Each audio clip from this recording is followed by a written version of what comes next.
Hello friends, வணக்கம் and welcome to my favourite recipes Tamil. இன்னைக்கு வீட்லேயே நம்ம பன்னீர் செஞ்சு எப்படி பன்னீர் பட்டர் மசாலா செய்யறதுன்னு பார்க்கலாம். இதுக்கு நான் 1 லிட்டர் மாட்டுப்பால் எடுத்திருக்கேன். வெறும் நீங்கள் 50 ரூபாயிலேயே வீட்லேயே பன்னீர் செஞ்சிடலாம். எப்படி செய்யறதுன்னு பார்க்கலாம் வாங்க. எவ்வளோ சாஃப்டான பன்னீர் பாருங்க.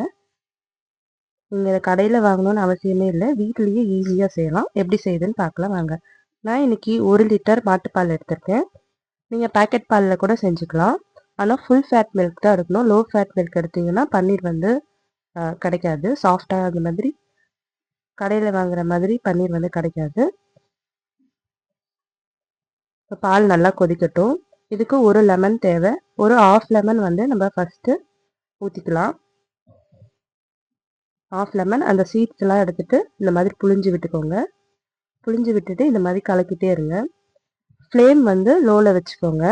ஆஃப் பண்ணணும்னு அவசியம் இல்லை. நீங்கள் லோவில் வச்சிங்கன்னா அந்த சூடுலேயே அது வந்து திரிஞ்சு வந்துடும். இன்னொரு ஆஃப் லெமன் விட்டுக்கலாம். இன்னொரு ஆஃப் லெமன் விட்டுட்டு இந்த மாதிரி கலரி விட்டுட்டே இருங்க.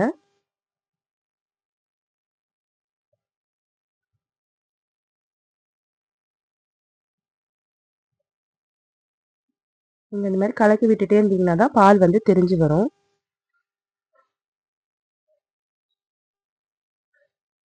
இந்த மாதிரி கலக்கி விட்டுட்டே இருந்தோம்னா பாருங்க பன்னீர் தனியாக வந்துருச்சு, தண்ணி தனியாக வந்துருச்சு.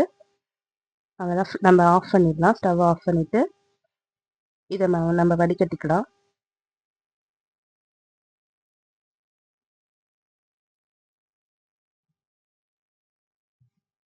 பாருங்க பால் நல்லா திரிஞ்சிருச்சு, ஃபுல்லாக திரிஞ்சிருச்சு.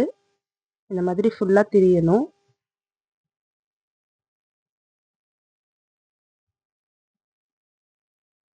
இப்போ இந்த மாதிரி ஒரு கிளாத் வச்சுக்கலாம். ஒரு துணி வச்சுட்டு அதில் நம்ம இதை வடிகட்டிக்கலாம். தண்ணி ஃபுல்லாக வடிகட்டிடணும்.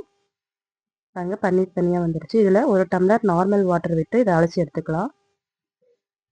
அந்த லெமனோட புளிப்பு தன்மையெல்லாம் நம்ம போயிடும் இந்த மாதிரி அலசுறதுனால. பன்னீரும் நல்லா சாஃப்டாக இருக்கும். இப்போ இதை நல்லா மூடி வச்சுட்டு ஒரு வெயிட் வச்சு ஒரு 2 மணி நேரம் இதை வந்து அப்படியே வச்சிடலாம். வச்சுட்டு நீங்கள் ஃப்ரிட்ஜில் கூட ஸ்டோர் பண்ணிக்கலாம். ஃப்ரீசரில் வைக்க வேண்டாம், நார்மல் ஃப்ரிட்ஜ்லேயே வச்சு நீங்கள் ஸ்டோர் பண்ணி எப்போ வேணாலும் யூஸ் பண்ணிக்கலாம். நான் இதை நைட்டு தான் யூஸ் பண்ண போகிறேன், அதனால நான் ஃப்ரிட்ஜில் வச்சு எடுத்துகிட்டு வந்து இப்போது இதை பீஸ் பீஸாக நம்ம கட் பண்ணிக்கலாம். பாருங்க எவ்வளோ சாஃப்டான பன்னீர் கிடச்சிருக்கு. இதை நம்ம க்யூப்லாம் கட் பண்ணிக்கலாம்.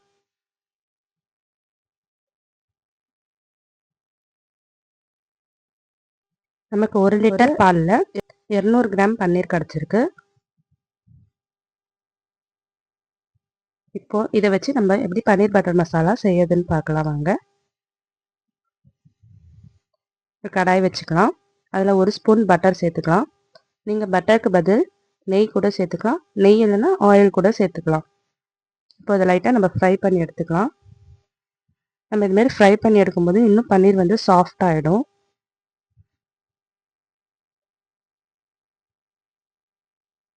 இதை ஃப்ரை பண்ணி நம்ம தனியாக எடுத்து வச்சுக்கலாம்.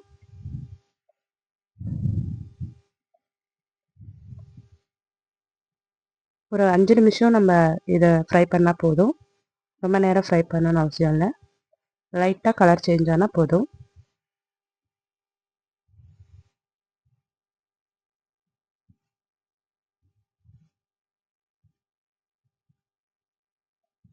இதை ஃப்ரை பண்ணி தனியாக எடுத்து வச்சுக்கலாம். இப்போது அதே கடாயில் நம்ம எண்ணெய் சேர்த்துக்கலாம். கொஞ்சமாக எண்ணெய் விட்டுக்கலாம். எண்ணெய் விட்டுட்டு அதில் பட்டை, சோம்பு இதெல்லாம் போட்டு நம்ம வதக்கிக்கலாம்.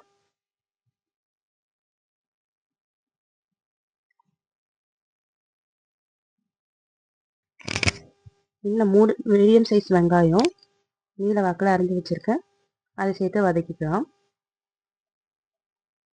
வெங்காயம் கொஞ்சம் நல்லா கலர் மாறட்டும்.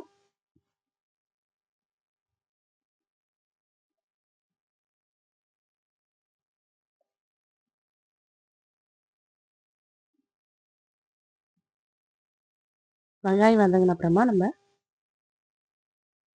பச்சை மிளகாய் சேர்த்துக்கலாம். ஒரு பச்சை மிளகாய், இது கொஞ்சம் நேரம் வதங்கின அப்புறமா தக்காளி சேர்த்துக்கலாம். 3 தக்காளி.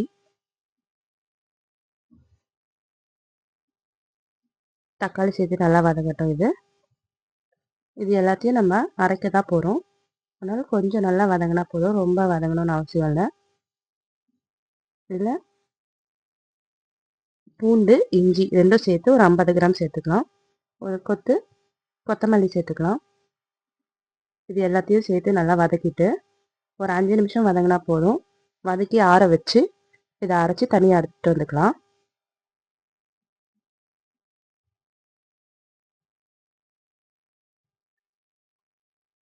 அதே கடாயில் ஒரு ஸ்பூன் வெண்ணெய் சேர்த்துக்கலாம்.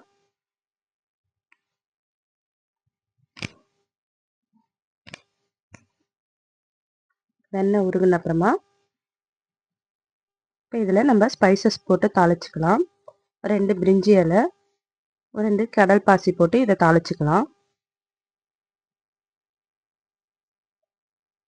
இது தாளிச்சிட்டு நம்ம அரைச்சி வச்சுருக்க இந்த விழுதை இதில் சேர்த்துக்கலாம். கொஞ்சமாக தண்ணி விட்டு இதை அரைச்சி எடுத்துகிட்டு வந்துக்கோங்க. உங்களுக்கு எவ்வளோ கிரேவி தேவையோ அந்த அளவுக்கு தண்ணி விட்டு அரைச்சிக்கோங்க. இதில் இப்போ நம்ம அரைச்ச விழுதை சேர்த்துக்கலாம்.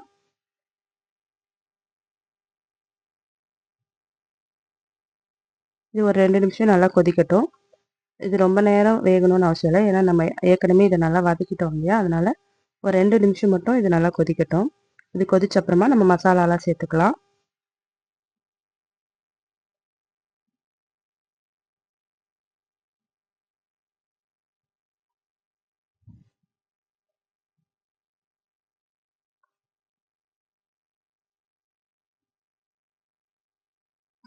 இப்போ இதில் 1 ஸ்பூன் தனி மிளகாத்தூள், 1/2 ஸ்பூன் மஞ்சத்தூள், 1 ஸ்பூன் கரம் மசாலா இது சேர்த்து நல்லா வதக்கிக்கலாம்.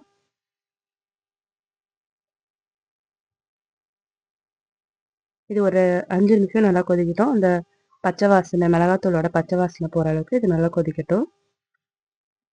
இதுக்கு தேவையான உப்பு சேர்த்துக்கலாம். ஒரு 5 நிமிஷம் கொதிச்சுதுன்னா நம்ம வறுத்து வச்சுருக்க பன்னீர் சேர்த்துக்கலாம். அதில் உங்களுக்கு தேவைப்பட்டால் தண்ணி ஊற்றிக்கலாம். உங்களுக்கு எவ்வளோ கிரேவி தேவையோ அந்த அளவுக்கு தண்ணி ஊற்றிக்கோங்க. ரொம்ப அதிகமாக ஊற்றினீங்கன்னா டேஸ்ட் நல்லா வராது. இப்போ நம்ம வறுத்து வச்சுருக்க பன்னீர் சேர்த்துக்கலாம். பன்னீர் சேர்த்து ஒரு நிமிஷம் நல்லா கொதிச்சா போதும். இப்போ இதில் நம்ம ஃப்ரெஷ் க்ரீம் சேர்த்துக்கலாம். 1 ஸ்பூன் ஃப்ரெஷ் க்ரீம் சேர்த்துக்கலாம். உங்கள்கிட்ட ஃப்ரெஷ் க்ரீம் இல்லைன்னா நீங்கள் பால் கூட சேர்த்துக்கலாம். கடைசியில் திக்கான பால் கொஞ்சமாக நீங்கள் சேர்த்துக்கலாம்.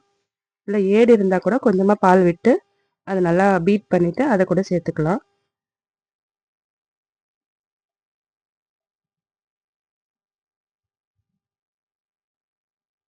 அவ்வளோதான். கொத்தமல்லி தூவி இதை ஆஃப் பண்ணிக்கலாம் நம்ம. அவ்வளோதாங்க, டேஸ்டியான பன்னீர் பட்டர் மசாலா ரெடி ஆகிடுச்சு. நீங்கள் இது சப்பாத்தி, தோசை இது கூடலாம் வச்சு சாப்பிட்றதுக்கு ரொம்ப டேஸ்ட்டாக இருக்கும். நீங்களும் இதை செஞ்சு பார்த்துட்டு எப்படி இருந்ததுன்னு கமெண்ட் பண்ணுங்கள். நம்ம சேனலை சப்ஸ்கிரைப் பண்ணிக்கோங்க, லைக் பண்ணுங்கள், ஷேர் பண்ணுங்கள். தேங்க்யூ ஃபார் வாட்சிங்.